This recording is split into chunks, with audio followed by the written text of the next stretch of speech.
Partia Demokratike në Pogradec zhvillon këtë të diel zgjedhjet për drejtuesin e ri të degës lokale. Rreth 1000 anëtar të kësaj dege pritet të i drejtohen kutive të votimit për të zgjedhur mes dy kandidatëve që garojnë për drejtimin e strukturës lokale të PD-s.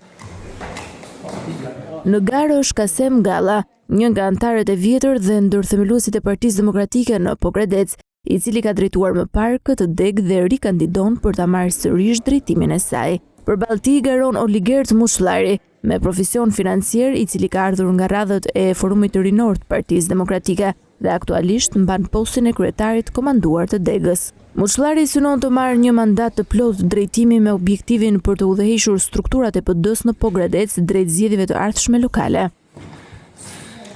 Sipas të dhënave zyrtare të procesit, anëtarët që kanë emrin në listë mund të votojnë me kartën e identitetit, ndërsa ata që për arsye të ndryshme nuk figurojnë në listë, mund të votojnë duke përdorur kartën e anëtarësisë në Partinë Demokratike.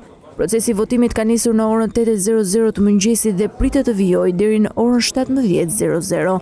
Në zgjedhjet e fundit për drejtimin e kësaj dege rreth 800 anëtar morën pjesë në votim, që përbënin afro 80% të trupës së anëtarësisë. Ndërkohë mbetet për të parë se sa do të jetë pjesëmarrja në këtë proces zgjedhor që do të përcaktojë drejtuesin e ri të Partisë Demokratike në Pogradec.